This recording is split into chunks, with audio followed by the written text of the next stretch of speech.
देखिए दोस्तों, एक विषय है और विषय बड़ा गंभीर है और उसको कहें कि नहीं कहें तो साहब बताएंगे। माननीय किशोरी लाल जी, बहुजन समाज पार्टी के मान्यवर साहिब कांशीराम जी के साथ में काम करने वाले और बहुजन समाज पार्टी को जीवन दिया है। लगभग 35-40 साल उन्होंने अपने जीवन जो है बहुजन समाज पार्टी में खपाया है, लगाया है और आपके लिए संघर्ष कर रहे हैं। और अभी एक रामराज की बात बताने जा रहे हैं कि क्या रामराज की बात बता रहे हैं जी, सब बताएं। रामराज क्या नाम रख रखा उसने जी? कुछ और नाम भी रखा ना अभी। उदित राज जी। हाँ, उदित राज। तो मैं तो रामराज के, क्योंकि रामराज था पहले भी जी। और फिर उदित राज बन गया, फिर रामराज। भाजपा से टिकट मिल गया तो अब कांग्रेस से। जो कांग्रेस को समर्पित हो सकता है, भाजपा को समर्पित हो सकता है, तो उसकी क्या मेंटलिटी होगी। वो बाबा साहब का फोटो भी लेके घूमता है। वो बाबा साहब की से क्या प्रेरित होगा, क्या प्रेरणा होगी उसमें बाबा साहब की जी। पूर्वजों की क्या प्रेरणा होगी। कभी दलित संघ, कौन कौन सा संघ बनाता है, परिसंघ। अलीपुर में भी आए थे ये।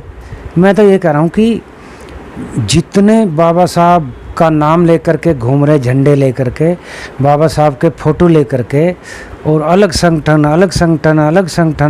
अलग समिति, तो ये केवल दलाली और कांग्रेस और भाजपा की दलाली करते हैं, कुछ नहीं करते, कमज़ोर कर रहे हैं। क्योंकि जितना दलित समाज, जो बहुजन समाज पार्टी ने काम कर दिया, जो कांशीराम साहब के माध्यम से काम हो गया, जो बहन जी के नाम से काम हो गया, बहन जी के हाथों से काम हो गया, वो ये 50 साल 100 साल में भी नहीं करेंगे। वो करेंगे नहीं, कर सकते हैं लेकिन करेंगे नहीं, क्योंकि फिर तो बहुजन समाज सक्षम हो जाएगा। और उन्होंने जो काम किया है केवल दलित समाज के लिए काम नहीं किया, ना बाबा साहब ने, ना कांशीराम साहब ने, ना बहन जी ने काम किया दलित समाज के लिए, पूरे देश के लिए काम किया है, पूरे देश के लिए। एक गजानन सुरवे की जो किताब है तो उसमें भी पढ़ा है मैंने। तो बाबा साहब की जो बहुत बड़ी हार थी, वो जो गांधी जी ने जो आमरण अनशन किया था 1932 में, तो उसमें बहुत बड़ी हार हुई थी, जो अभी तक हमारे लिए दुखदाई है। क्योंकि रिजर्व सीट जो होती है, जैसे रामराज, जैसे रामधन, क्या नाम है इसका, उदित राज जी। ये उदित राज, रामराज जो है, तो ऐसों को वो जगह देते हैं आरक्षण में। आप इनको रामराज जी क्यों कह रहे हैं? इनका रामराज का काम क्या है, और अब भी रामराज में ही है। रामराज, इनका नाम पहले रामराज था, फिर ये उदित राज हो गए, फिर रामराज हो गए। आप प्रमाण है इसका कोई आपके पास में, या ऐसे नहीं, दुनिया को मालूम है इनका नाम रामराज है पहला। अच्छा, अब बदल गया, वो परिसंघ बना लिया। नाराज तो नहीं हो जाएंगे हम उनके बारे में इस तरीके से सोशल मीडिया पे बात कर रहे हैं? आते तो वो भी हमारे एससी समाज से हैं, हमारे समाज से आते हैं। फिर शेड्यूल का समाज है, एससी समाज है। एससी समाज उनकी बढ़ाई करेंगे हम, जो बिके हैं, जो समाज को बेचा जिन्होंने, उनकी बढ़ाई करेंगे। हमारा समाज बहुजन समाज तो बहुजन समाज है, उसमें ठाकुर ब्राह्मण बनिया, राजपूत, नाई, धोबी, कुम्हार, लोहार, नाई, सारे सब कुछ है, सब मंत्री हैं। सुनार भी हमारे एससी समाज में आते हैं क्या? नहीं। अच्छा, वो जनरल कैटेगरी में आते हैं। जनरल कैटेगरी में आते हैं, वो राजपूत कहते हैं अपने आप को। लेकिन बहुजन समाज तो पूरा बहुजन समाज है, ये रामराज थोड़ी है। रामराज से जो बीएसपी के खिलाफ है, जो बाबा साहब के खिलाफ है, और बाबा साहब का फोटो लेके घूम रहे हैं, जो अलग अलग पार्टियां बना रहे हैं, तो वो बहुजन समाज के खिलाफ नहीं है। दोस्तों, बहुजन समाज पार्टी में अभी देश में बाबा साहेब डॉक्टर भीमराव अंबेडकर की जयंती पूरे देश में मनाई जा रही है। इन दिनों में मनाई जा रही है फुले अंबेडकर जयंती जगह जगह। ऐसा नहीं है कि सिर्फ 14 अप्रैल को बनाई गई, नहीं, हर साल ऐसा होता है कि 2-2.5 महीने तक जयंतियाँ मनाई जाती हैं बाबा साहेब की। तो ऐसे में आरएसएस के लोगों ने भी बाबा साहेब की जयंती बनाई, इस पर क्या कहेंगे सर? हाँ, तो बीएसपी जन कल्याण दिवस मनाती है। बीएसपी जन कल्याण दिवस, हाँ, बहन जी के नाम से भी और बाबा साहब के नाम पे भी। बाबा साहब की जो जयंती मनाने वाले हैं, अरबों रुपया खर्च करते हैं। नरेले में भी बहुत, हमारा अलीपुर है ये, अलीपुर में जो वोट बेचने का इन्होंने तरीके बना रखे हैं, जन्मदिन मनाओ। मैं तो कहीं गया नहीं अब के, क्योंकि जब तुम वोट बेच रहे हो, फोटो किसके लगा रखे तुमने और वोट किसको दे रहे हो। बाबा साहिब की तस्वीरों का इस्तेमाल आरएसएस ने भी किया, भीम जयंतियां भी बनाई, इस पर क्या कहेंगे सर? ये नरेला के अंदर, नरेला विधानसभा में मैं तो घूमता हूँ, 20-25 विधानसभा में जा चुका हूँ, मैं घूम चुका हूँ। लेकिन बाबा साहब को पूजना, बाबा साहब ने ये कहा था कि मुझे पूजना बस, वोट मत देना मुझे। वोट का अधिकार के लिए कितना लड़े बाबा साहब। काशी राम जी की जिंदगी है। लूटने की रणनीति है क्या जो विपक्षी पार्टियां बाबा साहब की तस्वीरों का इस्तेमाल कर रही हैं? लूटने की और बेचने की है। क्योंकि वोट बेचो, जन्मदिन मनाओ, वोट बेचो, हलवा पूरी खाओ और अपने घर जाओ, ये है। तो आप ये कहना चाहते हैं, समाज को ये संदेश दे रही हैं इन अपने शब्दों के माध्यम से कि बाबा साहिब की जयंती मतलब बनाने का अधिकार सिर्फ बहुजन समाज पार्टी के लोगों पर है, लोगों के पास है? नहीं, ये नहीं कह रहा मैं। जन्मदिन मनाओ, लेकिन जन्मदिन मनाओ, जिसका जन्मदिन मना रहे हो उसकी बात भी तो मानो। अच्छा, बात तो माने हो तो उनके दुश्मनों की, जो बाबा साहब को जिन्होंने परेशान किया, जिन्होंने पूरी जिंदगी खराब, बाबा साहब के पीछे लगे रहे, जो बाबा साहब की बात नहीं मानी, अभी भी नहीं मानते और जन्मदिन मनाते हैं वो। तो आप लोग जो, अगर आप बिकोगे नहीं तो उनमें जाओगे, उन्हीं की बात मानोगे। तुम वोट दे रहे हो उनके कहने से।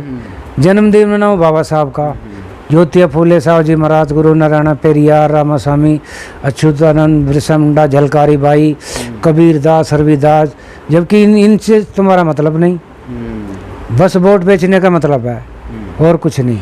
बाबा साहेब जी ने कांग्रेस ज्वाइन क्यों नहीं की? उस समय ब्रिटिश शासनकाल में भी कांग्रेस थी और वहीं उनकी इजाद है कांग्रेस, तो कांग्रेस बाबा साहिब ने क्यों नहीं ज्वाइन करी? आरपीआई अलग से बनाई या? बाबा साहब ने 1952 में इस्तीफा दिया था। जी साहब, 1952 में इस्तीफा दिया, तो कितने साल हो गए बताओ? अब लगभग जो हो गए 50 से 24 साल ये हो गए और 48 साल वो हो गए, 73, 8 और 4 12 70 से ज़्यादा हो गए। हाँ। तो बाबा साहब ने कहा, हाँ जी, और जगजीवन राम ने सबसे पहला विरोध किया था बाबा साहब का। लेकिन हाँ, जगजीवन राम ने ये कहा, 1982 का दिनमान है, वो मेरे पास थी दिनमान, 72 साल जी। जगजीवन राम ने कहा कि कांग्रेस का 2 पैसे का भी सदस्य मत बनना कोई, उसकी ज़िंदगी ख़राब कर देंगे, मेरी लाइफ ख़राब होगी, मैं अपने बच्चों से भी कहूँगा। लेकिन उनकी लड़की मानी नहीं, उसने भी अपनी वंशवेल मिटवा ली, लड़के ने मिटवा ली। किन नहीं? जगजीवन राम का लड़का नहीं मर गया? तो बहुतों की वंश, वो तो मनुवादियों के साथ मिल गए थे ना। हाँ, तो वीपी मौर्य था। फिर वो सुरक्षित क्यों नहीं रह पाए? तो क्यों रहेंगे? वो तो जैसे घोड़े की पूंछ होती है ना, और उसको जब हाथ में पकड़ते हैं तो वो फिसलती जाती है। ये जो रिजर्व सीट में जो जितने आते हैं एससी, ये तो बाबा साहब के खिलाफ थी ना। जो पॉलिटिकल रिजर्वेशन है, ये तो खिलाफ था 1932 का। सबसे बड़ी नुकसान था, सबसे बड़ी हानि बाबा साहब की इसी में हुई थी। बाबा साहब को ज़िंदगी पर अफसोस था, और आज कर दो उसको। उसमें बाबा साहब ने ये मांगा था कि जो रिजर्व सीट करोगे तो उसमें रिजर्व कैटेगरी की वोट का इस्तेमाल होना चाहिए, तभी तो रिजर्व मानी जाएगी। अब रिजर्व सीट है और जिताते वो हैं दूसरे लोग जो रिजर्व नहीं है, तो उनके कहने, जो उनकी चमचागिरी करेगा, जो उनकी जूती चाटेगा, तो उसको जिताते हैं वो। जो उनके सामने आंख मिलाएगा उसको वो क्यों जिताएंगे? तो बाबा साहब को तो जीते जी फेल करा था। बाबा साहब के खिलाफ गांधी जी ने 5 बार अनशन किया है। 1952 से सन 2024 तक पूरे 72 साल, लगभग 72 साल हो जाते हैं। हाँ। और 72 साल में मतलब जो है, पहले जो बाबा साहब ने कांग्रेस ज्वाइन नहीं करी, क्या समाज को ये दिशा निर्देश कुछ बताएंगे इस विषय में? बता तो रही तो भागे थे। बाबा साहब ने कहा था कि कांग्रेस हमारे साथ इंसाफ नहीं करती, क्या ऐसी नहीं करेगी, कांग्रेस नहीं करेगी, कांग्रेस से इस्तीफा 52। तो मैं कह रहा हूँ, खुद भी तो सोचो, जो पढ़े लिखे भी हैं वैसे भी हैं, वो खुद भी सोचे ना कि बाबा साहब क्यों नहीं गए कांग्रेस में। बाबा साहब को गांधी जी ने खूब हरवाया। 1935 में जो इलेक्शन हुआ था उसमें अध्यक्ष बनवाया, जिससे हरिजन शब्द पास करवाया था इसमें विधानसभा में महाराष्ट्र की, और ये हरिजन शब्द पास करवाया, ये दलित समाज का ही बना दिया था अध्यक्ष। तो बाबा साहब ने विरोध किया कि गजानन सुर्वे की जो किताब है साहब की, बाबा साहब के बारे में 282 पेज पे है कि हरिजन क्या होता है, कि ये तो हरि की संतान है। हरिजन क्या होता है? ये अगर हरि की संतान है कि ये गांधी जी ने कहा कि तो बहुत अच्छी बात है कि अच्छी बात है, तो फिर तुम हो ना हरि की संतान, तुम बन जाओ हरि की संतान। हम तो नहीं है, हम तो आदमी है, इंसान है। हरि की संतान, हरि की संतान हरिजन उनको कहते हैं जो मंदिरों में जो ये रखते थे, जो गांधियों में रहती थी, औरतें रहती थी, 10-12 साल की लड़की कन्या का दान करते थे, कन्यादान करते थे, जिस पर प्रतिबंध बाद में लगे तो उनको कन्या कहते थे। और उसमें जो पुजारी होता था वो 60 का 70 का, चाहे वो 75 का हो, लड़की 12-13 साल की हो, तो उसको कन्यादान कहते थे पहले। तो उस बच्चे का पूरा जीवन खराब। हाँ, सुनने में आया है कि अभी भी साउथ की तरफ कुछ ऐसा अब भी है, दासी प्रथा आज भी है, देवदासी प्रथा। हाँ, तो देवदासी प्रथा पे प्रतिबंध तो अभी तो 82 में तो लगाओ नहीं लगा, अभी भी वो सक्रिय है, सोशल मीडिया पे खूब वीडियोस हैं। तो जो सामाजिक व्यवस्था है, टाइम की बात कर रहा हूँ, सामाजिक व्यवस्था का और कानून का, संविधान का कोई मेल नहीं है।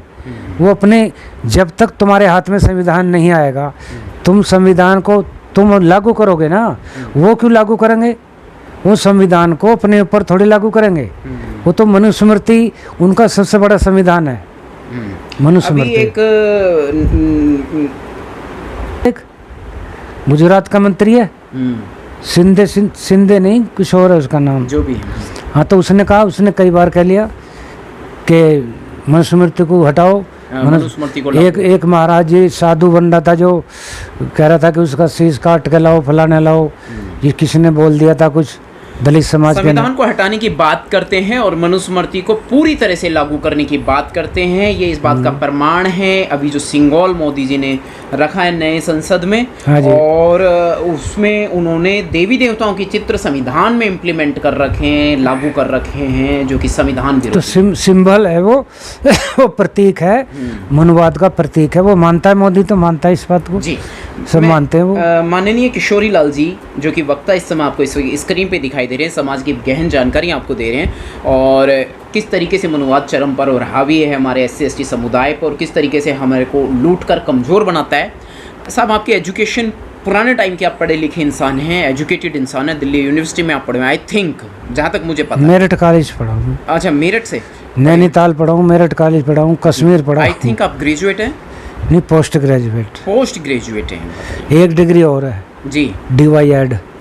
जी, क्या मतलब है सर उसका पूरा form? Diploma of yoga education, Kashmir में।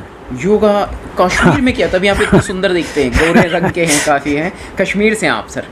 नहीं, हाँ, कश्मीर में क्या था, मैं नैनीताल, अच्छा, काशीपुरा हूँ मैं। इंटर किया, फिर मेरठ कॉलेज, फिर कर्फ्यू लग गया था मेरठ में, फिर मैंने DYED किया कश्मीर से, फिर एंशिएंट MA मेडिकल से किया, फिर एंशिएंट फाइनल किया, फिर ला में झगड़े हो गए थे। ला में करने में बाधा आई थी? झगड़े हो गए थे, वो कॉलेज में ही झगड़े हुए थे। कॉलेज में वाद विवाद? 9 साल केस लड़ा हूँ। ये इसका झगड़े से कहाँ आपके संबंध था? आपसे संबंध था? ओहो, देखिए एजुकेशन में किस तरीके से वो बाधा बन जाते हैं। कितने साल पहले की बात है सर? 9 साल केस लड़ा है? 1982 में ये झगड़ा शुरू हुआ और 9 साल केस लड़ा और आपकी ला पूरी नहीं हो पाई आई थिंक। झगड़ा मेडिकल में भी हुआ था, वहाँ चमारों के ऊपर हुआ था। एक लड़का था। आपने किया था सर? बड़े झगड़े हो जाते हैं। नहीं, हमने लड़के रखे वहाँ पे, वो उनकी पिटाई कर दी थी। एक मिनट सुनो साहब, मीडिया में बोल रहे हैं आप, बताइएगा। मेरठ मेडिकल में झगड़ा हुआ, 4 महीने बंद रहा था मेरठ मेडिकल कॉलेज। हाँ। उसमें चमार के ऊपर झगड़ा हुआ था। मतलब चमारों ने किया था ना, या चमारों के खिलाफ उन लोगों ने? उसमें दूसरे थे, सवर्ण थे सारे, उन्होंने ये इजाद किया झगड़ा। एक उनमें खटीक था मिला हुआ। जी, कोई बात नहीं, शेड्यूल कास्ट समाज से हुए ना? उसी के ऊपर तो झगड़ा हुआ था। क्या बात थी? झगड़े का कारण क्या था? झगड़े का कारण यह था, वो मजाक में उसको छेड़ी था। ब्रह्म सिंह लड़का था एक इधर, सुन इसका 1982 एजुकेशन पर झगड़ा, बात मेडिकल कॉलेज की बात बता रहे जी। तो फिर MP MLA भी आए, हॉस्टल में आए, मर गए। निमेश थे एक, वो भी आए थे और 4.5 महीने बंद रहा वो। बताइए। फिर हमने खर्चा भी करा और झगड़े के वो जातिवाद मानते हैं आप? वो जो झगड़ा किया, हाँ, जातिवाद पे था वो। फिर हमारे हॉस्टल का झगड़ा यह था कि भाई इस हॉस्टल को खाली करो, वो जो अभी भी हॉस्टल है उसमें 6 के नाम वारंट थे हमारे। हम पुलिस भी आती थी तो मैं तो भागता नहीं था, मेरे वारंट हो रहे थे। ये सीएम स्टीफन के दामाद थे, टीआर जोसेफ डीएम, देखेगा कि तुम्हें बंद करूँगा, ये करूँगा। मैं कहा कर लो बंद। सिटी मजिस्ट्रेट आते थे। ऐसी एक्ट उस समय भी लागू नहीं होता था क्या? नहीं, फिर हमने पैसे इकट्ठे करे। गवर्नर यहाँ से था, वो पटेल भवन, इससे लाजपत भवन से गवर्नर होता था हॉस्टल, गवर्नर। हाँ, उसकी लोकल बॉडी में जो थे सारे सवर्ण थे। उसको बंद करना इसलिए चाह रहे थे वो, कि यहाँ पूरा मोहल्ला है तो ये एससी हैं, यहाँ पे इनको हटाया जाए, से कक्षा 5 तक बच्चे रहेंगे बस। ये प्रस्ताव पास कर लिया था, सामान भी आ गया था। तो हमने बड़े केस लड़ा, फिर वहाँ यहाँ तक लड़े केस। लोग तो मानने को ही तैयार नहीं होते कि 2 दशक पहले, 3 दशक पहले भारत में जातिवाद था। जाति, हमारी समाज के लोग मानने को तैयार नहीं थे। जब मैं काशीपुर में था तो जो उसको सहन कर रहे हैं ये जातिवाद, तो किसी से बात करके देखो, वो कहेगा भाई ये तो रहेगा। ओहो, हाँ जी, किसी से बात करो ना, खुद व्यक्तिगत तौर पे वो ये कहते हैं ये तो रहेगा, खुद ब्राह्मण कहते हैं। अच्छा, कोई सेक्सुअल, कोई किसी को दिक्कत नहीं है, कोई दिक्कत नहीं है, कितना भी सेक्स हो, कितना खुला बाजार हो, कितनी मारपीट हो। सेक्स के बारे में जो इन्फेक्शन है, मेडिकल इन्वेस्टिगेशन जो कहता है, जो मेडिकल इन्वेस्टिगेशन है कि जो इन्फेक्शन होगा तो वो उससे होगा ना, इंटरकोर्स से होगा। लेकिन उससे उन्हें दिक्कत नहीं है। वो छूने से दिक्कत है कि छू दिया तो फिजिकली मंदिर में, जैसे मैं साहब को टच कर रहा हूँ, ये फिजिकली, इससे उनको दिक्कत है, इससे दिक्कत है। या आपके मूल निवासी समाज का होने, इंटेलिजेंट, ब्रिलियंट होने, ये तो उन्होंने बहाना क्रिएट किया है। ये बहाना है शोषण का, टचेबिलिटी, अनटचेबिलिटी, ये तो बहाना है। हाँ, ये तो एक्चुअल में ये है कि आप अपनी शिक्षित होके, दीक्षित होके, एजुकेटेड होके समाज में इम्प्लीमेंट काबिज ना हो जाएं ठीक ढंग से। हमारी बहुत रिश्तेदारी, हमारी भी 30 से ऊपर है जी, बहुत कास्टों में हमारी, मुसलमानों में भी है हमारी, हमारी सरदारों में भी है, बनियों में भी है, ब्राह्मणों में बहुत है। एक इकलौती हस्ती आप ही हैं ऐसी अपने ऐसी समाज से जिनकी इतनी बड़ी रिश्तेदारी है? मतलब नहीं, बहुत हैं ऐसे, यहाँ अलीपुर में भी हैं सरदार जी हमारे। अच्छा, मेरे भांजे के। मतलब आपने तो खैर लोगों में रिश्ते कर रखे हैं, कर रखे हैं हमारे तो, क्योंकि बाबा साहब ने कहा था कि जब तक ये जातिवाद रहेगा ये देश कमजोर रहेगा, देश मजबूत नहीं हो सकता। तो इसका मतलब ये है कि रिश्ते कर लो आपस में सारे, तो होने चाहिए ना, वो के लोगों में हम रिश्ते कर लें, सबको करना चाहिए। नहीं, बाबा साहब ने कहा ये बात, एक मिनट, रोटी बेटी का रिश्ता नहीं। पुराने समय में एक प्रथा थी, कुप्रथा थी इंडिया में, भारत में, जातिवाद और मनुस्मृति के चलते पुराने टाइम में, और वह कई राष्ट्रों में आज भी है, सॉरी कई स्टेट्स में, कई राज्यों में आज भी है कि जो एससी कास्ट की जो बहू होती है, जो नई नवेली दुल्हन आती है, वो ठाकुर के यहाँ एक रात बिताएगी, ब्राह्मण के या ऊंची जाति के लोगों के यहाँ, और तब जाके वो अपने घर में रहना शुरू किया, अपने पति के साथ जीवन तो वो तो अलग बात है। प्रथा को आज भी कई जगह लागू किया जा रहा है। हाँ, तो उससे दिक्कत नहीं है। एक मिनट सर, मेरी बात यहाँ पे पूरी नहीं। क्या किसी शादीशुदा महिला की, बच्चों की माँ की जो है दूसरी शादी जनरल कैटेगरी से, एक एससी की पत्नी है और वो जनरल कैटेगरी से ताल्लुक़ रखती है, शारीरिक फिजिकल संबंध मतलब उसके बनाए जाते हैं ज़बरदस्ती, या उसको मतलब जो है हड़प लेता है मनुवाद, अपने दायरे में ले लेता है, देखो, और उसके एससी पति से उसका तलाक करा देता है जबरन, और मनुस्मृति को इसमें मानते नहीं मानते, ये बता दो आप। हाँ, मनुस्मृति तो है, नहीं ये जुल्म हुआ या नहीं हुआ? हाँ, जुल्म हुआ है। चलिए आगे चलते हैं। मैं कह रहा हूँ शादी का जो मामला है ना, शादी ब्याह का, शादी बहुत लाखों होती हैं शादी, अब वो अलग बात है। आज की तारीख में एक शादीशुदा औरत की बात करिए। हाँ, शादीशुदा भी हो रही हैं, शादीशुदा भी जब चाहे जब छोड़ दे, ये भी तो कानून नहीं है ना, ये तो गैर कानूनी हो गया। हाँ, गैर कानूनी है, नाइंसाफी हो गई है तो। हाँ भाई, आपने जिसके साथ जीवन मरण और जीवन जीने का फैसला लिया, उसे एकदम से जब मर्जी बीच में अकेले छोड़ के चल दें तो नहीं है वो इसके लिए तैयार। वो तो ठीक है, बाबा साहब ने जो कहा कि महिलाओं को भी, जो सबसे पहले जिस पे इस्तीफा देना पड़ा बाबा साहब को, वो जो महिला बिल था उस पर इस्तीफा दिया, उस पर जितने मनवादी लोग थे, जातिवादी लोग थे, वो खिलाफ हो गए। जवाहरलाल तो मान गए थे, लेकिन जवाहरलाल को पटेल दूसरे थे ना, जवाहरलाल जी, हाँ, मान तो गए थे, वो सारी बातों पे तो बाबा साहब के खिलाफ ही रहते थे। हाँ, लेकिन वो मान गए थे इस बात को कि हाँ, जब तक समाज में समरसता नहीं आएगी तो लेकिन बाबा साहब की बात को फेल किया था, तो बाबा साहब ने तब इस्तीफा दिया था कि मैं, ये गांधी जी कहते थे भाई। मेरा कहने का मतलब साहब ये है, मैं सॉरी आपकी बात में बीच में काट रहा हूँ, कि जो शेड्यूल कास्ट महिलाएं हैं वो जनरल कैटेगरी में ना भी आई जाएं, बल्कि जनरल कैटेगरी की महिलाएं शेड्यूल कास्ट में भी आई जाएं, ताकि जातिवाद खत्म हो सके। वो तो सदियों से शोषण करते आए हमारे समाज का, तो आज उनका समर्थन, उनकी पावर क्यों बढ़ाओ? तो सब कर, अब तो कर रहे हैं ना, अब तो केस आ रहे हैं, सब कर रहे हैं। जो पढ़े लिखे बच्चे हैं ना वो सब हो रहे हैं अब। और जब तक ये नहीं होगा, जब तक भाई ये मुसलमान है, वो सिख है, वो हिंदू है, वो जैन है, वो फलाना, ये चलता रहेगा जब तक ब्याह शादी नहीं होंगी। ये सबसे बड़ा जरिया है जातिवाद को ख़त्म करने का। मतलब फिर वही बात आ जाती है घूम फिर के सर, कि जो हमारी एससी समाज की ये शोषण, वो शोषण अलग है, वो शोषण अलग है, वो जातिवाद अलग है, वो वर्ण व्यवस्था अलग है, वो जातिवाद अलग है। और ये जो शादी स्वेच्छा से होना है, जिसमें कोर्ट भी अब हेल्प करता है, तो जैसे व्यवस्था बदल रही है तो मजबूरी भी है। गाड़ियों में जाना, रेल में जाना, सब जगह ऑफिस में जाना, सब जगह अब जो समरसता है वो बढ़ रही है इस समय। वो ठीक है वो, और बढ़ेगी धीरे धीरे, इसमें समय लगेगा। मेरा मानना तो ये है, अगर जातिवाद खत्म करना है तो जनरल कैटेगरी के लोग अपनी बहन बेटियों का रिश्ता जो एससी समाज के लोगों से करें। अब चाहे आप इस पे समझे या ना, मैं कह रहा हूँ कर तो रहे, सब करें, करते आए हैं। अब उन्हीं की ताकत क्यों बढ़ाना? तो अब उनकी बहन बेटियां हमारे समाज में रिश्ते करें ना, तो कर तो रहे, सब हो रहा है अब तो।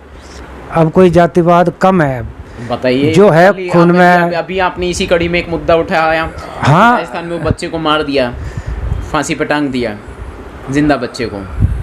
हाँ ठीक है, मैंने कहा है भाई, वो अभी बहुत कुछ होना बाकी है। हत्याकांड हम नहीं भूल सकते, मनीषा वाल्मीकि हत्याकांड हम नहीं भूल सकते, बहुत सारे ऐसे मुद्दे हैं, रोहित वेमुला कांड है, तो यूनिवर्सिटी ज़्यादा लंबा चौड़ा करेंगे तो जैसे फिर पॉलिटिक्स आएगी। पॉलिटिक्स में जो लोग उनको वोट दे रहे, वोट देनी बंद कर दी उन्होंने। जिनके साथ अत्याचार हुआ है या हो रहा है, उन्होंने कांग्रेस, भाजपा, जनता दल, लोक दल, जितनी पार्टियां, मनुवादी पार्टियां हैं, उनको वोट देनी बंद कर दी क्या? एक सेकंड सर, उनको वोट देनी बंद कर दी उन्होंने? नहीं करी, फिर नहीं करी। तो वो तो उस व्यवस्था को पालन कर रहे हैं। भाई हमारे साथ ना हो, किसी के साथ और के हो जाओ। हाँ, बात तो वही आ गई, हमारे साथ ना हो, बस शोषित समाज शोषित ही रहेगा हमेशा। हाँ, तो उनको बाहुबली कौन बना रहा है? हमारी समाज के लोग बना रहे हैं, उन्हीं को समझाने की बात चल रही है। फिर वो मान रहे हैं हमारी बात? कहाँ मान रहे? हमारी बात कहाँ मान रहे? बाबा साहब के विचारधारा कहाँ मान रहे? बाबा साहब को नहीं मानते, बाबा साहब को नहीं मानते, उनको पूजते हैं, बाबा साहब की बात को नहीं मान रहे वो जी। वो बाबा साहब, वो बात तो बाबा साहब के विरोधियों की मानते हैं ना। जी जी जी जी, असलियत तो ये है। असलियत ये है। मैं अलीपुर से लेकर क्या अपने समाज में रोजगार पैदा नहीं किया जा सकता? एससी समुदाय के लोग, रोजगार तो मोदी जी ने सारे उड़ा दिए, सब खत्म मोदी ने उड़ा दिए, और सरकारी व्यवस्था में भी हमारे लिए रोजगार नहीं बचा है या बहुत कम हालात में है। तो ऐसे में क्या समाज अपने लिए खुद रोजगार नहीं पैदा? वो बहुत बड़ा जरिया खत्म किया है। बड़ी पर कैपिटा इनकम जो है वो बहुत डाउन है, वो हमारे लोगों को लाभान्वित नहीं कर पाती है। क्या कहेंगे सर? सरकार में जो पावर है वो अपने लोगों को, एससी एसटी के लोगों को, कांग्रेस के जो कांग्रेस के मंत्री थे, दिखावे के लिए तो है, जो वहाँ इस समय वो ये थे वित्त मंत्री है ना, यहाँ पे आए थे, ये इनॉग्रेशन किया था इसका बैंक का, कि भाई 100 दलितों को दिया जाएगा। मुझे एक बता दो, क्या बात है, कितना बड़ा पॉइंट उठा के लाए जी। ये जो कांग्रेस के थे, ये फर्रुखाबाद के जो हैं जी, कांग्रेसी नहीं थे जी। 1988 में वो बैंक शुरू हो गया था जहां 100 दलितों को लोन देने की, एक आर्थिक सहायता देने की बात की गई थी, और बता रहे हैं, दावा कर रहे हैं कि एक को भी नहीं मिला। हाँ, ये हमारे पड़ोसी तो है, इनका ही तो बैंक है जी, ये मेरे पड़ोस में है ना, बिल्कुल इन्हीं का बैंक है। अच्छा। और मेरे भैया ने बनाया था। अच्छा। जितनी घोषणाएं आज तक हुई हैं, इतनी मोदी जी ने या कांग्रेस ने करी है दलित समाज के लिए, ये दलित के लिए, तो अगर ये 5% भी उठा देते, 5% की हेल्प होती, 5% उठता, तो अब तक कितना पूरा देश मजबूत हो जाता। लेकिन मजबूत तो विदेशी हुए ना, जिनकी दलाली पे लगे हुए हैं, वो काम कर रहे हैं अपना। इन्होंने अपने समाज को तो, देश को तो कमज़ोर किया है ना। जी जी जी। बर्बाद किया है। समाज को इस समय क्या दिशा निर्देश देंगे सर? आप रामराज की बात से शुरू हुए थे और कई मुद्दों पे बात मैं उनकी बात भी कर रहा हूँ। के मुद्दों पे मैं ये पंडित खुदीराम बोस, राम प्रसाद बिस्मिल और ये बीर अब्दुल हमीद, फातिमा शेख उनके भाई थे। बहुत लोग मरे हैं यहाँ पे। 63,000 नाम लिखे हुए थे जो मोदी ने मिटाए हैं। अच्छा जी। मुसलमानों जो मरे हैं। कब की बात है, कौन से सन की? ये पिछले साल ही तो मिटाया है। ये 63,000 लोग मारे गए यहाँ।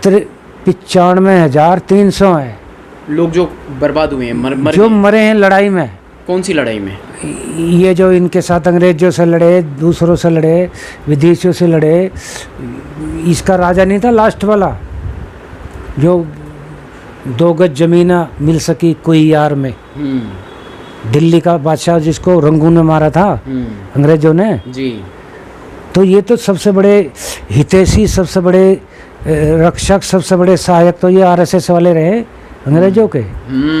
इस पे नाम लिखे हुए हैं। वो 95,000 रहने के लिए इन्होंने तमाम किस्म के हथकंडे खेले पुराने टाइम में। नहीं, मुगलों को भी इन्होंने अपना दामाद बनाया, सब बनाया, और अंग्रेजों की इन्होंने चाटुकारिता करी है। हाँ। और सत्ता में ये बराबर बने रहे। लोग पंडित जवाहरलाल नेहरू को सही बताते हैं, लोग गांधी जी को सही बताते हैं। मैं तो समझता हूँ SC ST पर इन्होंने शोषण किया, क्राइम किया। चाहे हिंदू कोड बिल हो, हिंदू कोड बिल की भी बात बहुत ज्यादा की जाती है। मैं बता दूं कि आपको और आपके समाज को ही कमजोर बनाने के लिए किया गया है सब कुछ। हाँ, तो बाबा साहब ने तो जो बाबा साहब के हिंदू कोड बिल को इन्होंने लागू नहीं करा। इन्होंने मनुस्मृति वाले हिंदू कोड बिल को, उसी हमारी सारी औरतें उनकी है, मनुवादियों की है। उसी पे तो इस्तीफा दिया था उन्होंने जी, बाबा साहब ने। सुन लो, बाबा साहब का जो एजुकेटेड पर्सन है, सही बता रहे हैं। 1952 में 25 दिसंबर को 1952 में इस्तीफा दिया था कि अगर मैं इस काम को नहीं करा सकता। संविधान मैंने 7 देशों का संविधान पढ़ करके तब मैंने लिखा है। और ये कौन सी व्यवस्था लागू करना चाहते हैं, उसमें पटेल था, मुंजे था, गांधी थे। वो ये चाह रहे थे कि ये औरतों को अधिकार इतना नहीं मिलना चाहिए। जो गांधी जी तो कहते थे casteism is soul of Hinduism, ये तो बाबा साहब ने कहा। तो गांधी कहते थे कि I am first of all Hindu, after that Indian, और casteism is soul of Hinduism. I am first of all Hindu, और मैं हिंदू हूँ। हिंदू व्यवस्था को मैं लागू करना चाहता हूँ, हिंदू व्यवस्था का मैं विरोध नहीं करूँगा। मैं ये चाहता हूँ कि दलितों के साथ में कोई गैर बराबरी ना करे। तो ऐसा कैसे हो जाएगा? तुम वर्ण व्यवस्था को मानो, मनुवाद को मानो, और दलितों के साथ तुम व्यवहार तो वही रखोगे मनुवाद वाला। आज है, आज भी है वो तो जी, वो तो है जी, वो तो खून में है।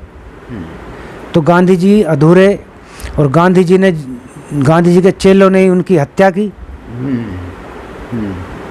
गांधी जी के चेलों ने की। तो इतिहास के गर्भ से बहुत सारी बातों का यहाँ खुलासा करने की कोशिश की गई, और आपको ये दिशा निर्देश देने की कोशिश की है, गाइडलाइन देने की कोशिश की गई है। माननीय किशोरी लाल मौर्य जी आपको बता रहे हैं कि अपने वोट की कीमत समझो, आबरू है आपका वोट, और ये मनुवादियों के हाथ, कांग्रेस के हाथ, बीजेपी के हाथ, आम आदमी पार्टी के हाथ, ये सब RSS के दल हैं। RSS के समाज के हाथ में, RSS के लोगों के हाथ में आपका वोट नहीं पड़ना चाहिए। आप अपनी बहुजन समाज पार्टी को मजबूत बनाएं, अपने लोगों को मजबूत बनाएं। इतनी सी बात संभालनी है कि अपनी वोट बचा लो, बस अपनी वोट का सही इस्तेमाल करो। बाबा साहब ने कहा कि अपनी बेटी से भी ज़्यादा रक्षा करनी है अपने वोट की। अगर हम की रक्षा, हाँ, अपने बच्चों की रक्षा है, ये कुछ भी हम नहीं कर पाएंगे। अगर हम अपनी वोट की रक्षा नहीं कर पाए, हम कुछ नहीं कर पाएंगे। जिनको हम वोट देते हैं अपनी जात के नाम पर, धर्म के नाम पर, अपने समाज के नाम पर, और वो कहाँ जाती हैं? वो उनके कुत्ते बने हुए हैं, वो उनके दलाल हैं जिनको हम वोट देने। तो हमारे समाज का अहित होगा, मजबूत समाज नहीं हो सकता जब तक हम अपनी वोट की पहचान नहीं करेंगे। ये सबसे बड़ा बाबा साहब का है कि सत्ता ऐसी चाबी है जो सारी समस्याओं की ताले खोलती है, समस्याओं को खत्म करती है। ताला खोलने का मतलब है जब हम अपनी वोट को नहीं बचा सकते तो हम कुछ भी नहीं कर सकते, धरती पे कुछ नहीं कर सकते अगर हम वोट इन्हीं को देते रहे। जो लोग पहले से पावरफुल हैं, आप अपना वोट उन्हें देकर अपने समाज को कमज़ोर बना रहे हैं, अपने आने वाली पीढ़ियों को कमज़ोर बना रहे हैं। हाँ बिल्कुल, उनको वोट देने का मतलब है अपने हाथ पैर काटना, अपने हाथ काट देना, अपने विचार एक्सेप्ट करना जो गुलाम। अर्थव्यवस्था और रोजगार की बात है, वो कहते हैं उनसे हमें रोजगार मिलता, बाबा साहब की तस्वीर लगाने से हमें रोजगार मिलता। मैं ऐसे समाज में एक्टिव लोगों की, जो मीडिया भी चला रहे हैं, ऐसे लोगों को भी जानता हूँ जो कहते हैं बाबा साहब का और जय भीम नहीं बोलते, नमस्कार बोलते हैं और बाबा साहब के नाम पे खाका मारे हैं, और ऐसे लोगों को भी बहुत अच्छी तरह जानते हो। क्या कहेंगे सर उनके बारे में? इसमें पढ़े लिखे की जो कुछ तो अनपढ़ हैं लोग, जानकारी कम है ऐसे उनको। मीडिया वाले भी हैं जो जय भीम से शुरुआत ना करके नमस्कार से शुरुआत हाँ करते तो वो अनपढ़ ही तो हैं। हैं। बहुत ही नाम है उनका, उनकी वीडियो एक ऐसे घंटे में 70 ऐसा लाख है, लोग देख लेते हैं। अनपढ़ हैं, वो गंवार हैं, इलिटरेट है। पॉलिटिकल भी तो इलिटरेट होते हैं, ये जो पढ़े लिखे हैं वो भी तो इलिटरेट हैं। पढ़े लिखे तो बहुत लोग थे, पढ़े लिखे तो हमारे समाज में, जो बाबा साहब ने कहा भाई 10 इंजीनियर हो जाओ, 10 मजिस्ट्रेट हो जाएंगे, 10 और हो जाएंगे, वकील हो जाएंगे, तो मेरे समाज में बहुत काम करेंगे। लेकिन जो उन्होंने भेजे थे वो तो सारे बिक के थे, बिक जाते थे। 16 लोग 16 भेजे, और भी भेजे। तो पहले की बात है जी। और बाबा साहब ने कहा कि भाई मुझे तो इन्हीं लोगों ने धोखा दिया है, और अभी वही काम कर रहे हैं। वो 18 मार्च 1956 जी, अभी भी तो वही काम कर रहे हैं। अभी वही हो रहा है। तस्वीर बाबा साहब की लगाते, काम मनुवाद का कर रहे हैं। तो नमस्कार बोलकर जो है जय भीम की पावर को कम कर रहे हैं, और जय भीम की पावर को समझिए, संविधान की ताकत को समझिए, अपने वोट की कीमत पहचानिए और सही हाथों में वोट दीजिए, सही प्रत्याशी को विजयी बनाएं।